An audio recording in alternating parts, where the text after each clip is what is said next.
Many of our clients say that we're their good luck charm. Why?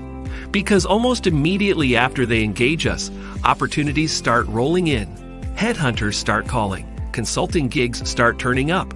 It's almost like magic. But is it magic? Nah, we don't believe in luck or magic. Once we open your eyes to new career ideas and formats, you'll start noticing things that were already there in the first place. For instance, I used to dislike dogs, but since I adopted one, I now love dogs, and I've begun noticing dogs everywhere I go. Likewise, let us train you to spot and create new career opportunities instead of just blindly applying for jobs online. Come talk to us and let's create opportunities together. Just click on the link to find out more.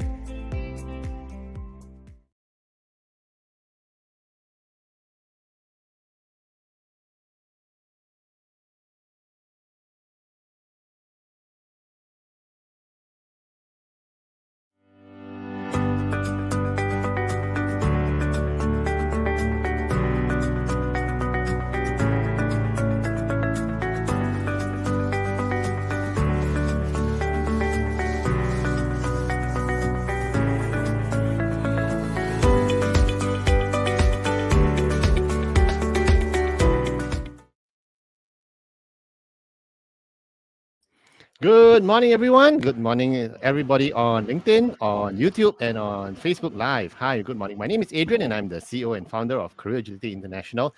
And as always, we have Yen, our Executive Director and co-founder. Yen, good morning. How are you? Good morning. Happy Friday. I'm so happy it's a Friday. Seriously. Friday. Very happy Yeah. it's a Friday. So, that's our ritual. That's our ritualistic greeting. Every Friday morning is like, yeah, it's Friday, because we want to celebrate that we all survived a very tough week. And the weekend is here. Celebrate? And, No, I'm just looking forward to the weekend. Cheers. And that's cheers, yeah. Always remember, keep calm and career on, okay? So this is our every Friday morning we run a LinkedIn Live, as well as we are broadcast live on Facebook and on YouTube as well. So hi everyone on our YouTube channel.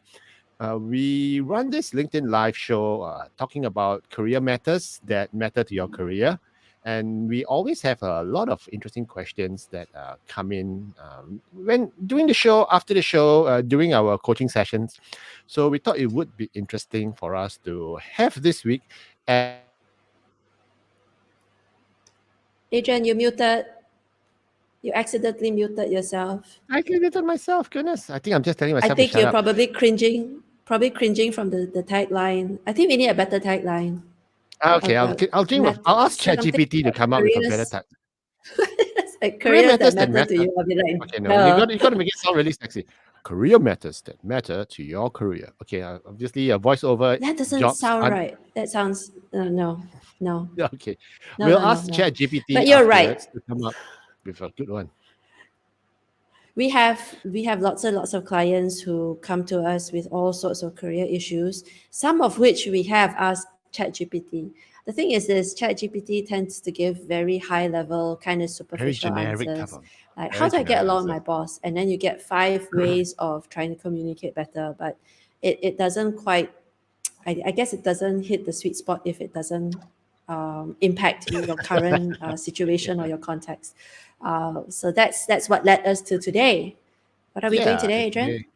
So today we're going to do an episode on Ask Us Anything, Ask Us Everything. Of course, the experts are here. And for those of you who just joined us and who may not be familiar with Career Agility International, we have been around since 2017. And collectively, Yen and I, who are the co-founders, we have more than 4 over decades of headhunting, recruitment, and career coaching experience. And what we do is we help our clients like yourself to achieve career success through career clarity. And when we say career clarity, what we mean is knowing what you want, knowing how to get it, and being happy in the whole process. If you saw my expression, it's because I was doing some mental sums. When Adrian says 4 decades, I was going like, really? Like counting in my head. Yes. Have we hit 5? I think we've hit 5 decades, my friend. Probably. Oh, shucks. I think so. Oh, okay. I think so. I think so, right? We have to change our tagline again. It's like 5 decades of experience makes us sound very between the old. two of us. Very, very old. But we But it's all about having been there, having done that. We both been in corporate jobs. We've both run our own businesses. We've both done the portfolio career thing. We've both done the very extensive career coaching. So we are here to share our knowledge and our experiences with you.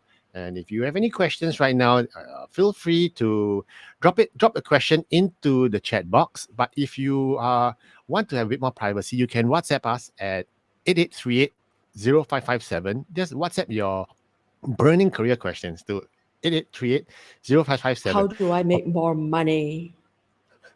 I know that answer. Sell a kidney. Sell a kidney. Okay.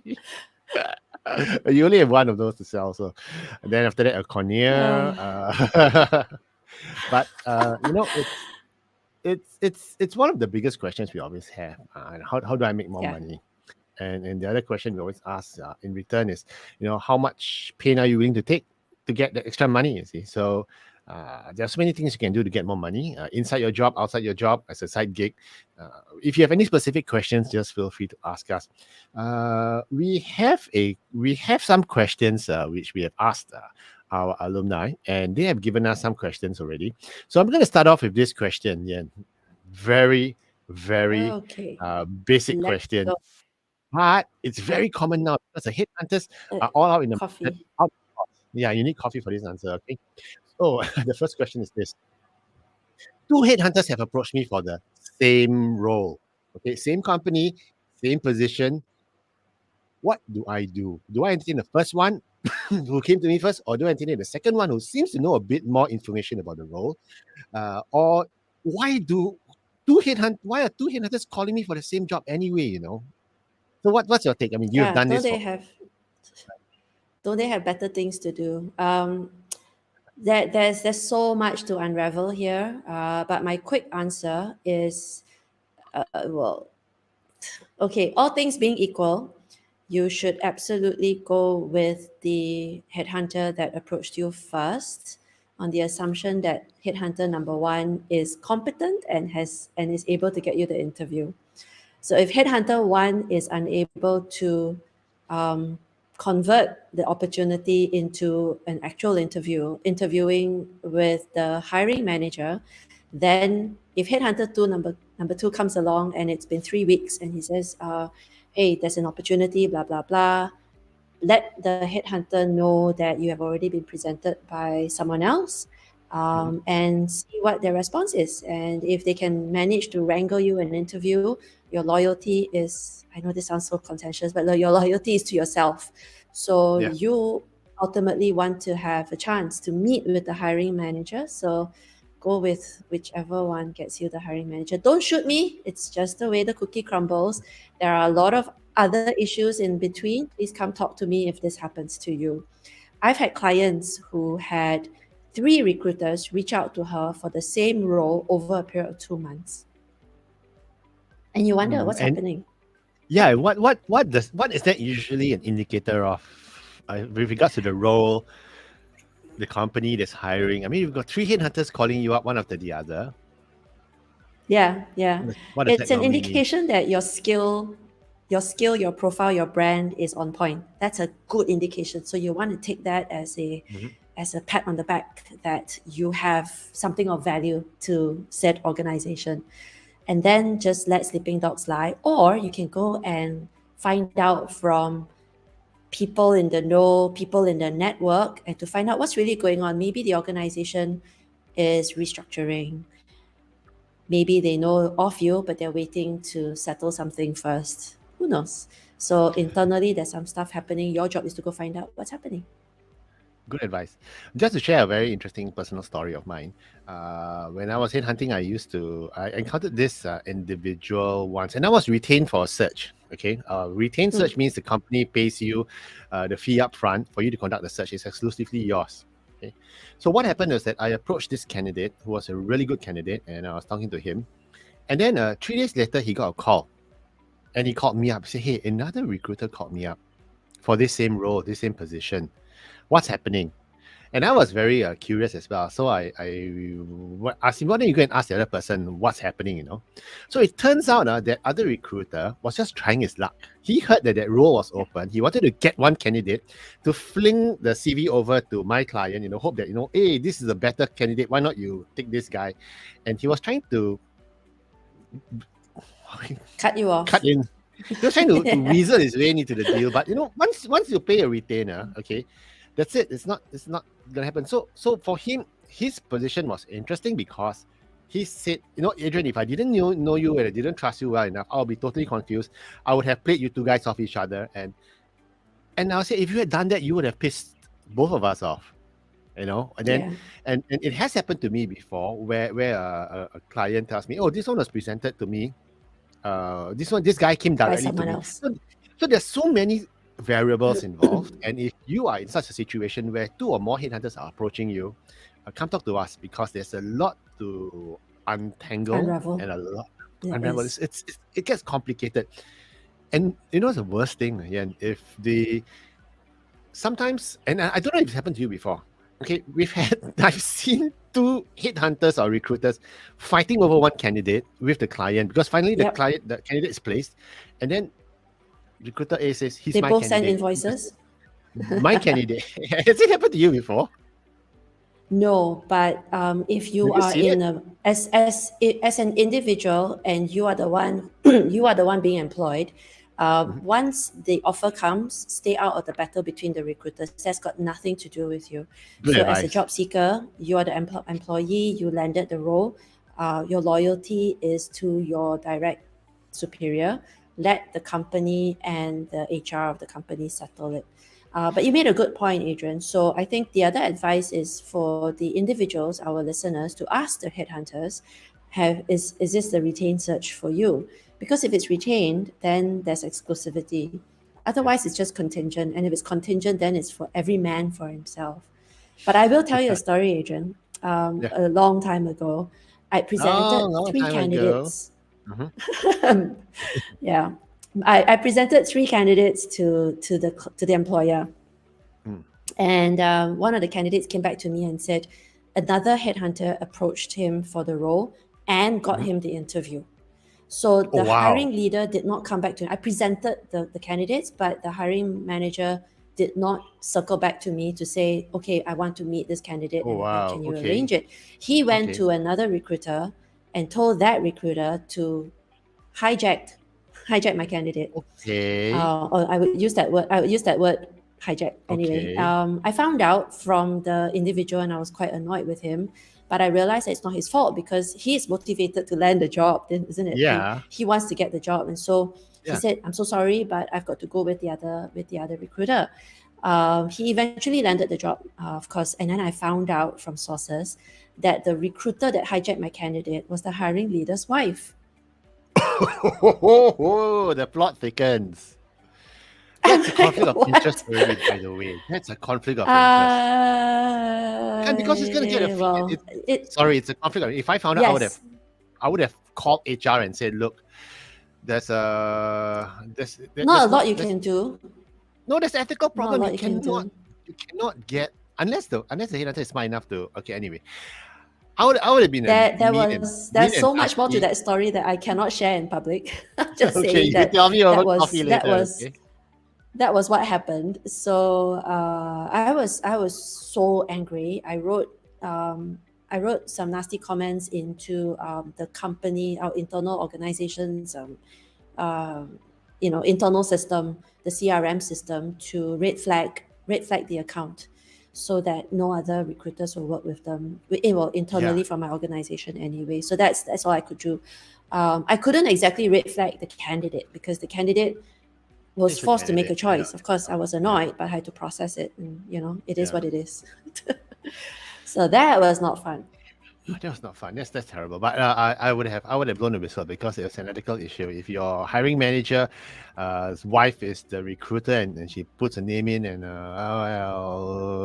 could have gotten ugly. And But then anyway, they can do all sorts of things, right? They can hide it under a different organization name, and then they can put a different consultant consultant name, yeah, as the point of contact. So there are so many things you can do, and yeah, we've heard many of these such stories. I mean, it didn't happen to me directly, but I've got a lot of candidates or people that I'm coaching who tell me yeah. that the headhunter's friend is the hiring leader. So there's some nepotism, there's some friendship, there's some connections. So guys, the long and short of it, listeners out there, networking works. Networking works. Networking Yes, works. networking works. That's the long and the short and all of it. So Yes. that's one thing to note. But the other question we always get is this: should I be considering a new career path at this stage in my career? And this question came from a 48-year-old guy, okay, who is in the banking sector, and he's been doing the same technology stuff for the longest time, and he's wondering, should I pivot out? Should I try something new or different?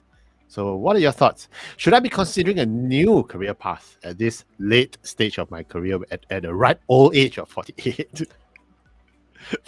I think yes. Absolutely, the answer should always be yes, and then you figure it out along the way. The question is this: the word here is considering, not jumping in wholesale into the deep end, or throwing a tantrum, which we've heard. It's like Yeah, this is it. I am throwing in my letter, and then having a little bit of a hissy fit, and then I'm walking out of the company. And that we've heard a lot of these stories on BuzzFeed, on Reddit, people who rage quit for whatever Rage quit, reasons yeah. because they're so triggered. So I'm going to take a different path, and there's so many angles that we can Mhm. handle this conversation or this question, right? So the first angle is this, and it's my favorite topic, is what are you going to do for the rest of your life? So if you foresee a new and more meaningful path, and I'm not using the word career, path, Mhm. you can incubate that idea and potentially be something you can do once you stop running the rat race.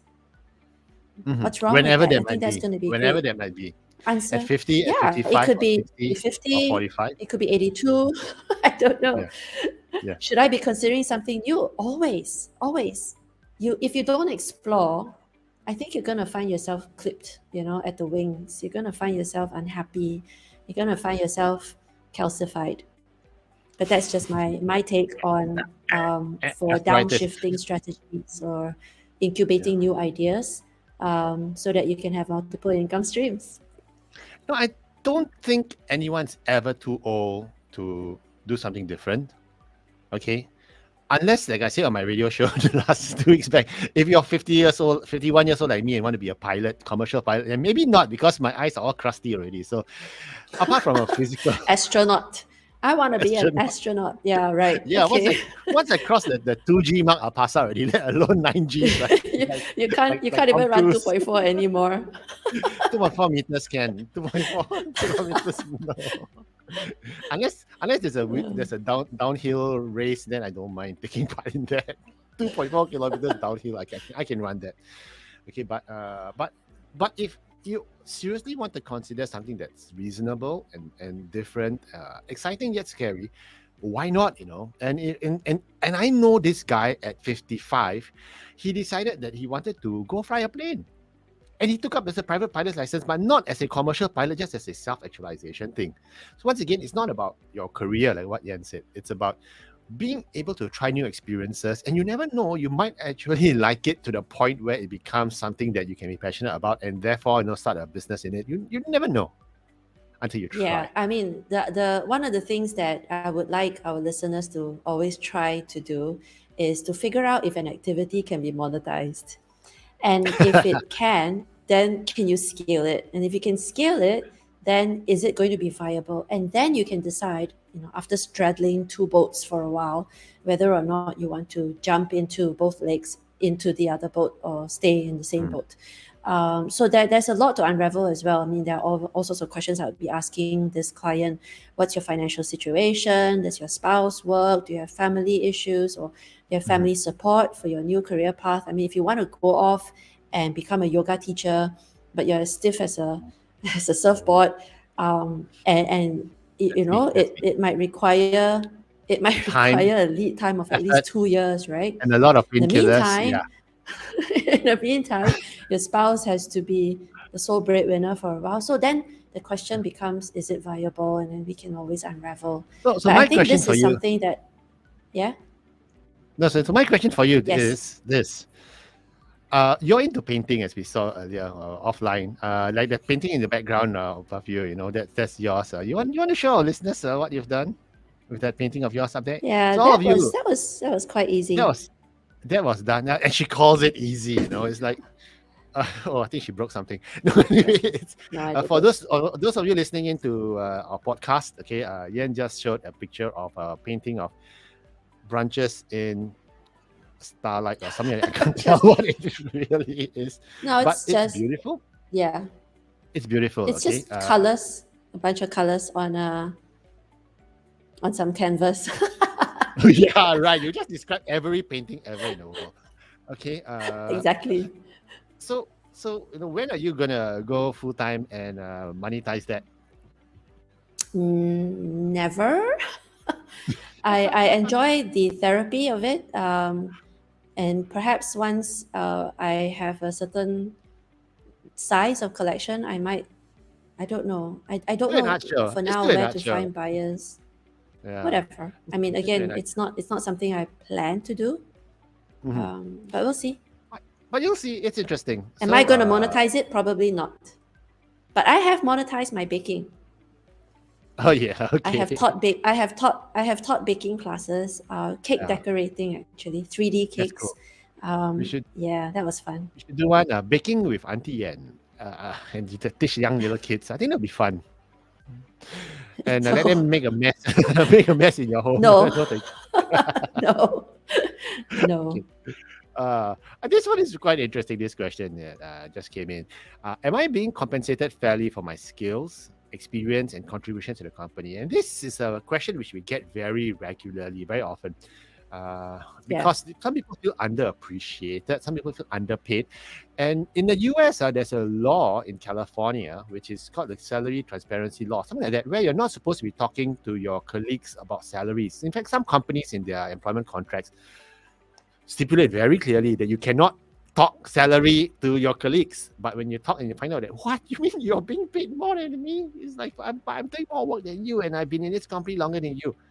So there's a feeling of dissonance, of inequity sometimes when you find out. And so how do I know if I'm being compensated fairly for my skills and to the company? My answer is always go find out, and then the question is how, and I want to use the definition of what market rate is. So I'm going to toss it back to the individual and go, do you know your market rate? And then their answer is Glassdoor says, or there's this The salary survey for 2023 indicates, and then there are multiple versions and there are different surveys. So back to market rate. If you go online and you look for the information, you're going to get very large ranges. So a project manager can make anything from 100,000 a year to 400,000 a year, depending on the severity, the scale, and also the it scope, depends on the the industry as well. technology. If someone is in There's so plastics many variables. manufacturing, if you're in plastic manufacturing versus diamond cutting or whatever it is, it's like It's right. very different, right? So If and you're then if you're a fly chef at McDonald's versus somewhere in Bukit Parks, even if there's so many variables. You're right, isn't it? I'm still using the project manager for now because the project manager in tech is still very, very broad. The spectrum is huge, right? Someone with 5 years experience versus someone with 10, but salary surveys may not necessarily show those distinctions. So tossing it back to the individual to go get price points. So when you collect sufficient price points and you plot a curve. I know it sounds like a How do you get? math question. How do you get price points? I mean, how? Well, you go ask a random. You can ask project you manager can on the ask street. your headhunters. Headhunters Okay. have a use after all. They're not just fighting over you.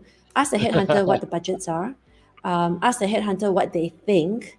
Attend several interviews and find out whether or not the budgets are within that ballpark figure, and you start plotting the curve. Don't just do secondary research, which is fine. Go online.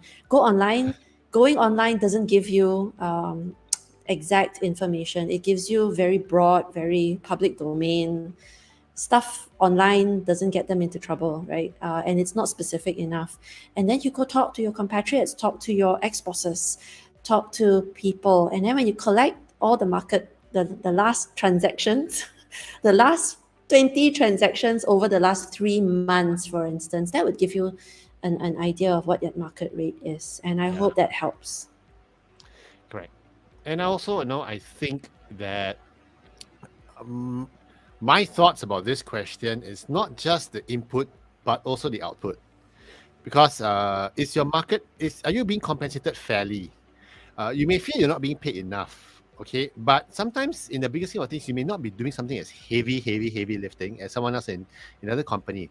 So it's all about the fairness. A lot of times it's perception, whether or not you feel you're being fairly paid, right? So if you're in a role that's been downshifted, for instance, or downgraded, or maybe if it's been upgraded and suddenly you're being paid this amount to do that much. So everything is relative. You need to see the big picture. It is And what we absolutely always relative. say, there's too many variables that honestly it's overwhelming. Okay, our recommendation is Can I feeling add? this way. Come and Go. talk to us. Yes. Exactly. Can I also exactly. add Yes. that sometimes individuals make decisions not because of the money. Of course, they're going to ask, is it fair? But what does fair mean to you? It's kind of like, I need a better job, but what does better mean to you? So if you have fallen in love, for example, with a specific company's product and its existence, I mean, I'm thinking early Facebook, for instance, you're thinking, wow, this is great. When in its infancy, Facebook was not able to pay its people well. In fact, I think there was a story about the guy who painted the mural and was compensated with shares instead David Cho, of cash. So there are things like that. So if you break down what constitutes compensation, and if you value, for example, experience, you value training, you value visibility, or you value recognition, Or autonomy, the adventure of it. then So so once again, maybe it's not quite about the money. So it's everything's all there. So if you need some perspective, come talk to us. We'll give you a perspective. And honestly, if you're being underpaid, we'll tell you, hey, you're underpaid. Let's move out. And one of the Yes. saddest things is the saddest people who are underpaid a lot of times are The loyal drum roll. stayers. The loyal stayers. Those The loyal 15 years, stayers. Yes. loyal stayers. Loyalty doesn't pay. Okay, not anymore. So and that's the saddest thing. Once But we're not asking you to quit your job. no, come talk to us. And there is that fine line, right? I think this is almost like let's segue into the question that maybe isn't coming up, but I'd like to know. I'm gonna put this to you because I have been asked this question many times. How long should I stay in my job? As long as you're still feeling the love, you stay. No, I think there are many reasons why you should leave. There are many reasons why you should stay. And you leave for the right reasons, you stay for the right reasons. But how long should I stay in a job? Let's say that I would say safely on a CV, from a CV perspective, 1.5 to 2 years minimally you should stay in a job. Okay, but if you for whatever reasons, okay, if you see there's a retrenchment coming up, or you see the company's been losing money for past 4 quarters, or everyone else has been retrenched except you, okay, then maybe it's time for you to leave, even if it's not up to that 1.5 or 2 years yet. So there are a lot of variables. One of the things where I also say, if you're when do you leave, is when you're losing your health, your mental wellness, your your sleep, and it's affecting your health and affecting the people around you. I think it's time to leave, even if you have nothing in hand. What do you think, Ian? That's an interesting answer. That's an interesting answer to my question, because my question was how long should I stay, and your answer was when you should When leave. do I leave? Isn't it which the is same very thing? All interesting. I say, isn't it the same Um, thing? It's like, the glass is half full on my side, friend. Okay, so I'm thinking if taking on what you just said, 1.5 to 2 years minimally, depends on whether or not you have had similar short stints in your past. So your resume cannot be 1.5 years, 2 years for the last 5 jobs. Then it's a Yeah. problem. Yeah. But it's also a problem if you had 25 years in one job. Yeah. In one job, in one company, doing the same thing. Or if you had 3 jobs in 25 years with the same organization, that could potentially be very difficult as well. So it's important that you look at the larger picture and start thinking about what kind of narrative or what kind of story you're projecting to the universe when it comes to your motivations, because people want to know, so what made you stay? Why didn't you want to leave? Oh, did you grow? Oh, you didn't grow, so why are you staying? Things can get quite challenging if you have to answer, but we have the answers to everything. So come talk to us if you need help. We have the answers to everything. We are the We all-knowing. do. We do. I mean, there are So Ian, situations that become answer me quite this question. difficult, What but answer me since you have the answer for already? What's next week's winning lottery I do. numbers? 1, 2, 3, 4. And if it comes And out, then you if all it's a guys, 7-digit thing, 1, 2, 3, 4, 5, 6, 7. and if it comes My out answer in to that that, order, Adrian, is do not buy lottery. agreed. I have never bought a lottery ticket ever, because the chances of winning the first prize in a lottery is almost as random as you picking up a lottery ticket on the floor and winning first prize in a lottery. It's I almost mean, there's negligible. the statistics are not in your favor. So that's my Oh, answer. trust me. I have the same policy when buying stocks and shares as well. I always lose money, so no point asking me what stocks to buy. I think the pundits will tell you haven't done enough research. Oh yeah, right. Should have listened to my son and bought Bitcoin when it was $1,000. Right? Darn it. Well, yeah, and then sell Anyway, out. let's sell What's out our it next really was. question, Adrian? Okay. The next question is something which is come up very recently. Okay. So my Wow. boss has asked me to rewrite or dumb down my LinkedIn profile.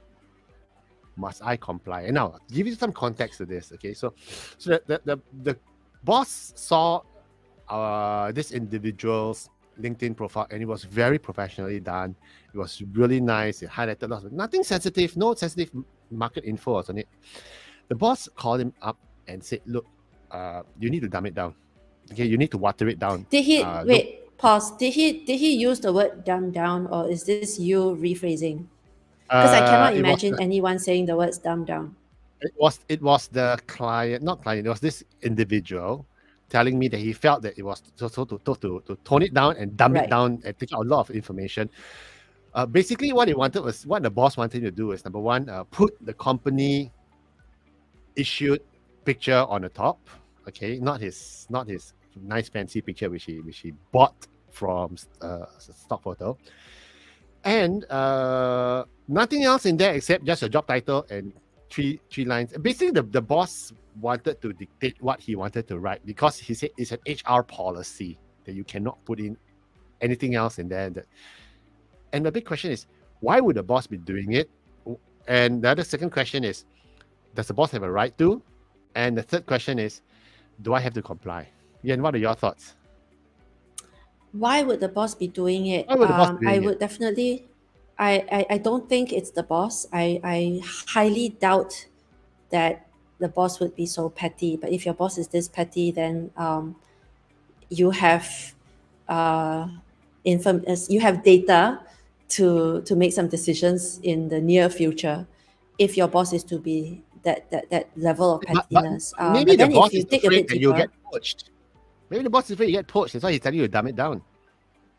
then my question is to, again, it still comes down to pettiness, fear, and again, if my boss is going to be of this ilk, I need to make some decisions for myself, right? For my own betterment, isn't it? Because if my boss is going to be a blocker, why would I want to work with this man, right, or lady?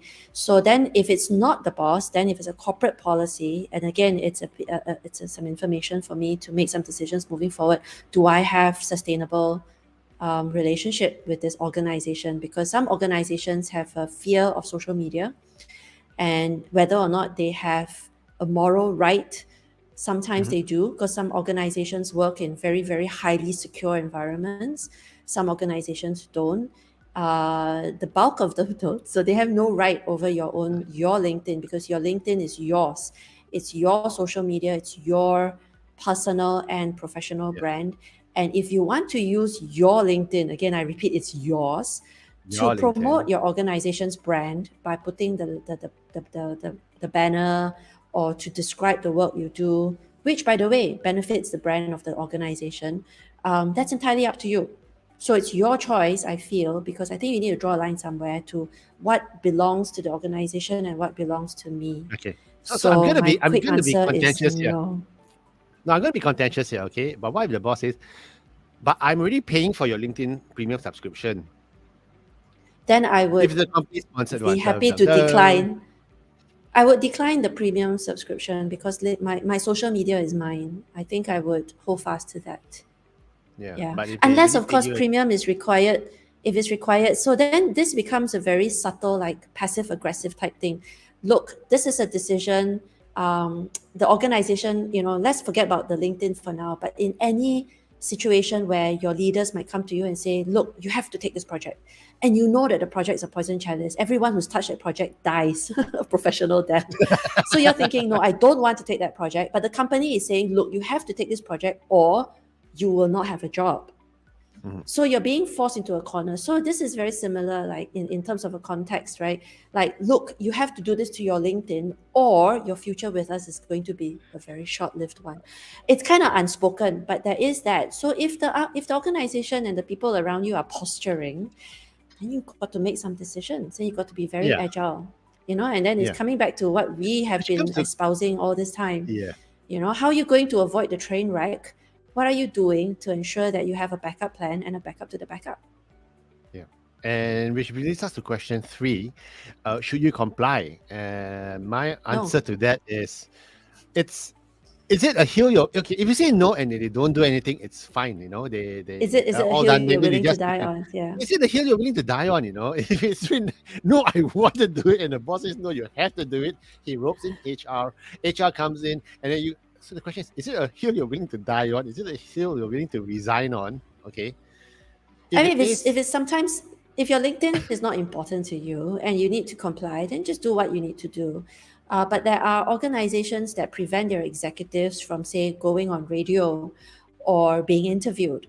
You are handcuffed when it comes to managing or answering journalist questions, for instance. This is very similar. So if the organization, for whatever reason, and you agree, then by all means, please comply. But if you don't, then you have to make some decisions on whether or not, like you said, is this a hill I want to die on? Maybe I don't. And my 4th point is this. If it is a hill you're willing to die on, then I will tell you, as a matter of fact, your LinkedIn profile is not the problem. You have a bigger problem with the organization. This is symptomatic. Yes. If you're willing to quit over a LinkedIn profile, means there's really something wrong with the organization and you. Okay, which you know what I mean, right? And you agree?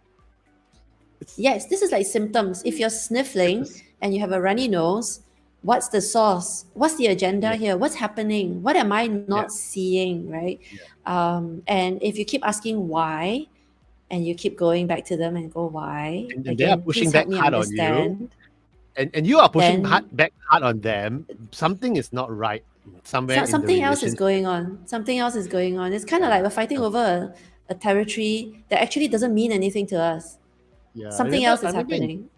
I remember when I was in university once.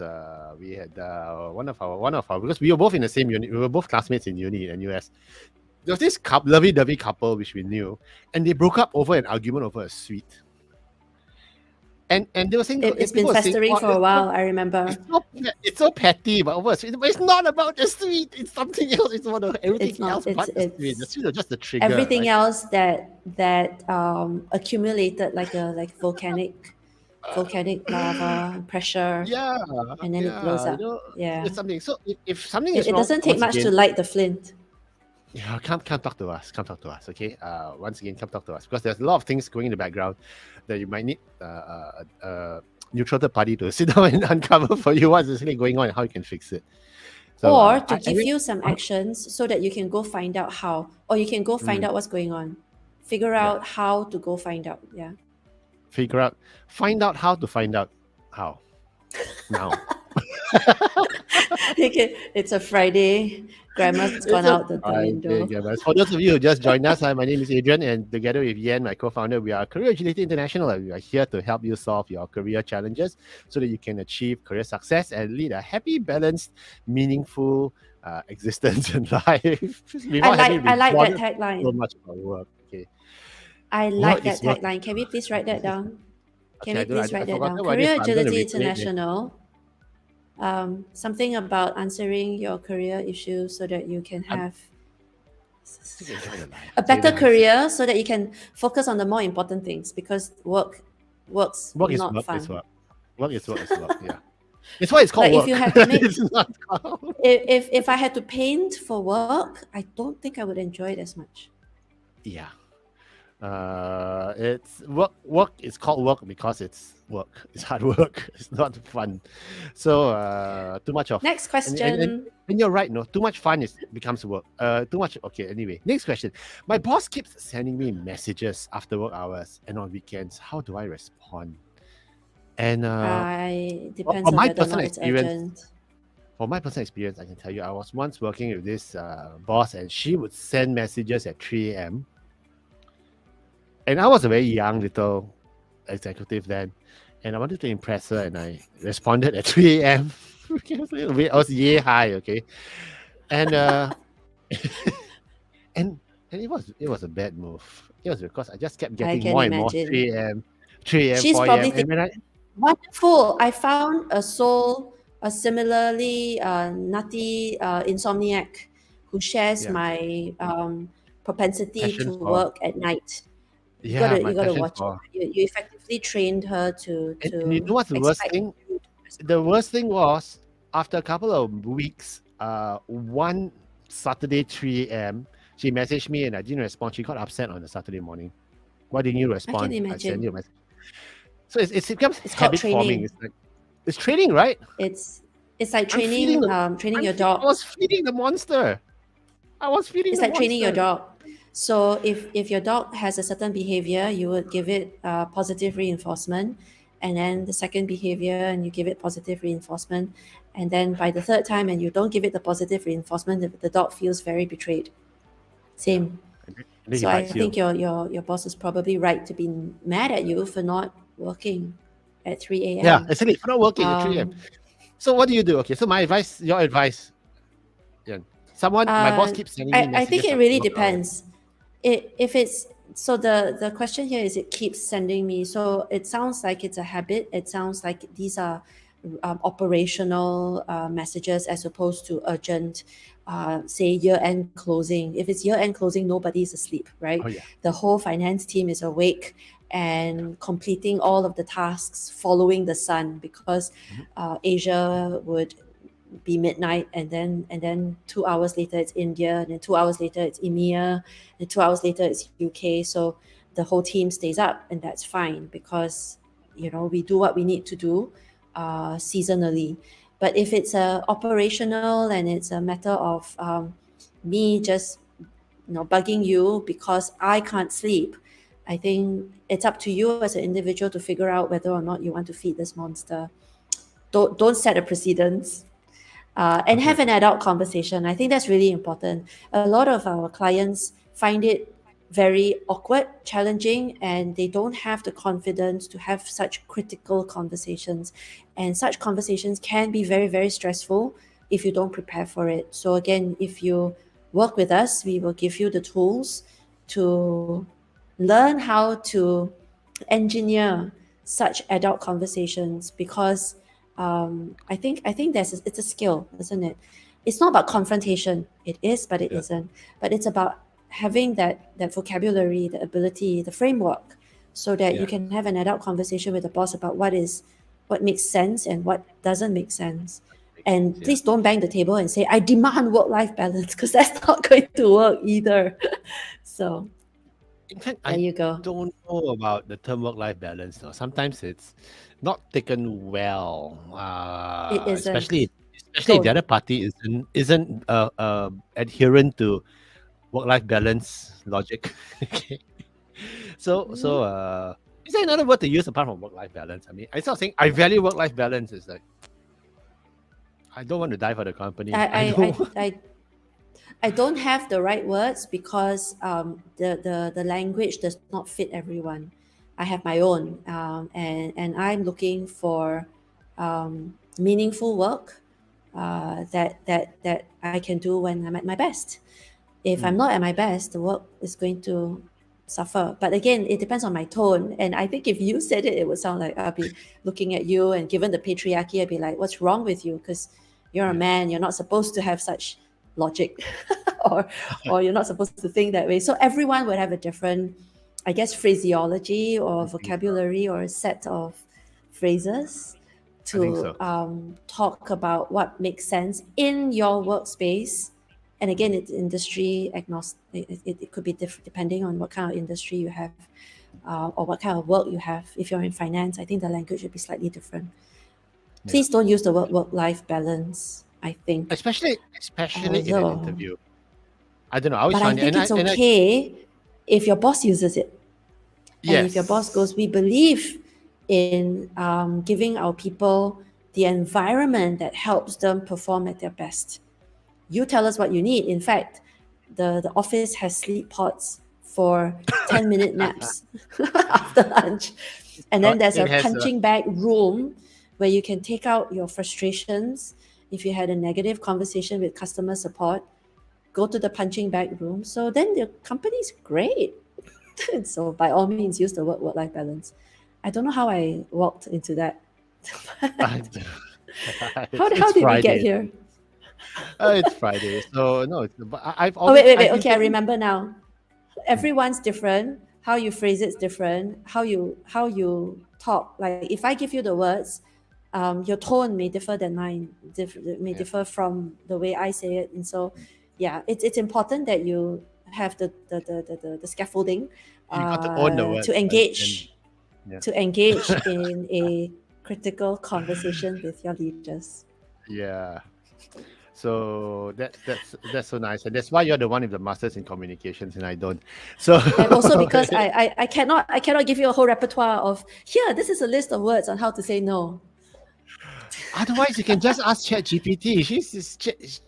Did I Oh just call yes, ChatGPT? ChatGPT. You did. ChatGPT is gonna give You you like did. she's gonna give you like 200 You sentences to feminized say. her.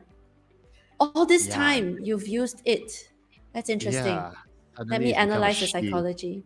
Yeah, I don't know, man. It's like, oh, I'm That's a really great terrified. one. To all our listeners, if you are looking for vocabulary or you're looking for how do I say whatever ask ChatGPT.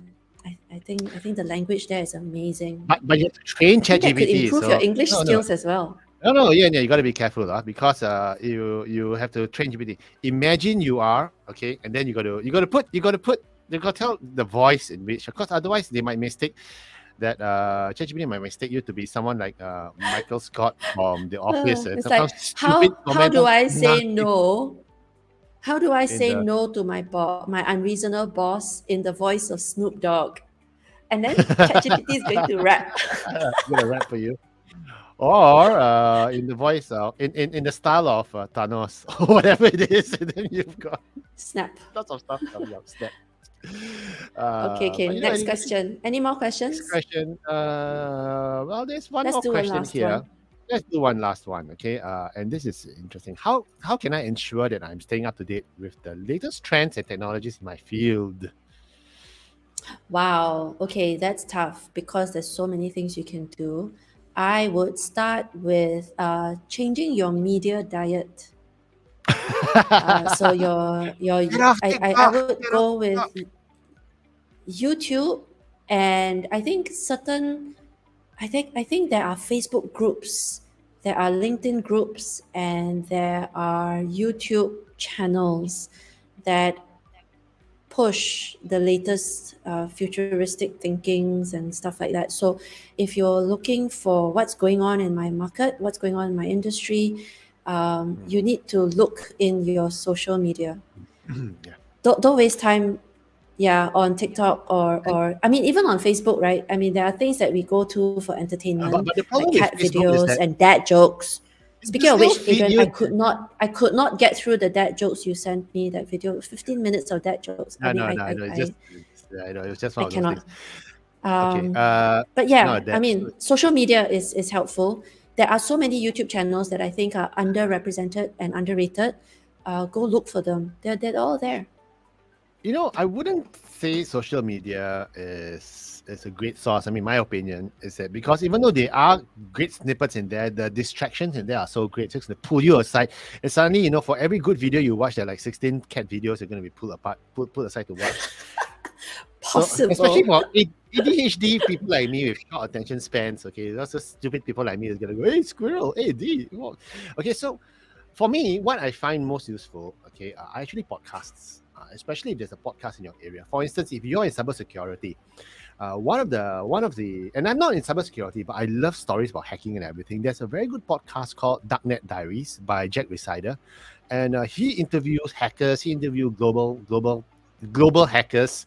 Okay, he talks about how LinkedIn was hacked. He talked about how Russian hackers are working in the Ukraine war, stuff like that. How Ukrainian hackers, and it's interesting. And I listen to them to him when I'm cycling. Okay, It sounds scary. It sounds like I would be very scared among other things. if I listen to that. And But I don't know if for technology, like sorry to interrupt, but when we talk about technology, and I think a lot of the podcasts might share information, not all of us listen well. I Yeah, don't if know. you're I'm not- not an audio learner. if you're an audio I learner, would yeah. probably go to sleep. I would probably Yeah. nap, and then of course I don't cycle, thank goodness, because I might crash. So I don't know if that works for me. I like videos, and you're right about the distractions. But you I can't think watch if you can videos. just But harness. you can't watch videos when you're painting. Yeah, when you're painting, you can't watch videos, can No, you? no, I Put it can't. on But the I radio and can. I listen. can watch. I can watch videos for discipline purposes. Like if I can But when you're give but when it you're painting, say 20 minutes.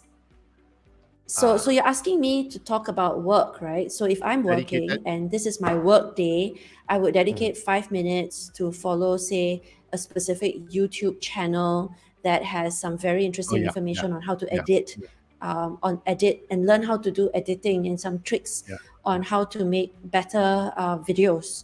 For example, if that were my job, and then I'd go to work. Because if it was a media diet, it's not the kind of media diet I would consume before I sleep. Because if it's True. work, I won't sleep. So True. I think there's Isn't video- there's some discipline to it, right? And so if I were to read a heavy book, something that is important for my work, I won't read it at night before I sleep. And if I'm But- painting, the last thing I want to do is listen to the Maggie podcaster. I would Yeah. put on some music instead. Yeah, constantly coming. So again, But for those of to each to each own. their own. But for those of you who are the audio type, and if you really want great career advice, you can hop on to Spotify, where Yen and I, we have our career strategists podcast, and we have Oh, good catalog sales pitch. I forgot. all our I past forgot. year and a half of sessions have been uploaded to Spotify. It's been a great hit. We've had lots of listeners tuning in to listen as they're going to the gym, and the nicest thing about it is you can choose the topics you want to hear, and you can fast forward on 1.5, so you don't have to hear me talking at this speed. You can go super fast, squirrel speed. But it's That a is useful repository for information and very specific topics that we talk about. So it's all there. We're up to season 4 already. So do tune into that. Just to go Spotify and check. I was career just strategy. worried as you were saying, as you were pushing the Spotify channel. I'm thinking, oh yeah, what other politically incorrect things have we let slip for the last year, 3 years? Lots. So you have so to pour dangerous. through all the hours to pick up the gems of things that can cancel us. So Holy if you cow! But you know, Yeah. ultimately, end of the day, we are Um, here to help you. yeah. Just to finish on the how do I stay ahead? Mhm. In the past, there were these things called trade magazines. They were wonderful. Today, What a magazine! everything's kind of You know what online. magazines are to the Gen Z listeners out there? What a Yeah. mega So what they're magazine? actually they're subscriptions that you can get digital format nowadays that feed you with news and the latest trends because these subscriptions would help keep you up to date. So So for those Gen subscribe Zers, magazines look to something like what this. Okay, paper I with just pictures see in it color that you have to flip. and words. No, this is my son's last year's scholarship guide magazine. Okay, for I, it's one of those, I, I the only tossed magazine mine that out. yeah, I know. So I anyway, tossed mine out. Why do you still have it? Why do no, you I'm still have using it. it? I use it to put the useful thing about magazines is it's great when you're eating food and you don't want to mess the table up. You put your food Ah, so so that's it saves the table. Yes, and at the same time you're being environmentally friendly. So I yeah, that's have what magazines recycled. are for. I have recycled. So to our listeners out there, my daughter's in first year uni, and I've tossed that out as well. I've tossed it out. Yeah, I have my So copy, but yeah, okay. oh, So yeah, yes, you know yes. what I mean. Get subscriptions because those subscriptions would feed your email, and when you go through your email, you can choose to read. Content trades first. I Yeah. think Medium is good. Is a good platform for topics that are close to your heart. Mhm. I am a subscriber for Medium, and I think there are a whole host of other, I guess, industry relevant magazines, for one of a better word, subscriptions. So that's my advice for how do I Yeah. stay ahead. Yeah, and if you really Okay, want to stay that's it ahead, for and if today. you really want to stay ahead of your career, listen to us, tune in to us, and for every Friday morning, we're here on LinkedIn Live answering your questions, talking about topics that are of interest to your career and your continued success. And once again, if you are in a career situation where you think that, oh shucks, I need some perspective. Okay, it's not even asking for help, but you need some perspective. Come back to us. You can drop us an email at info@careeragility.org. Or if you're in Singapore or anywhere else in the world with access to WhatsApp, it's +65 8838 0557. Or you can just drop me a note on LinkedIn and I'm happy to have a quick Yeah, discussion with you. that's right. So you can also visit our website if you need more information. We also have all of our blogs. I think there's a bunch of things on our website as well. So Yeah, yes, so just visit tune in. our website. Lovely. In the All meantime, right. have a great weekend ahead, everyone, and enjoy and take a good break. Take care, everyone. Bye. Yes. Bye. Adios.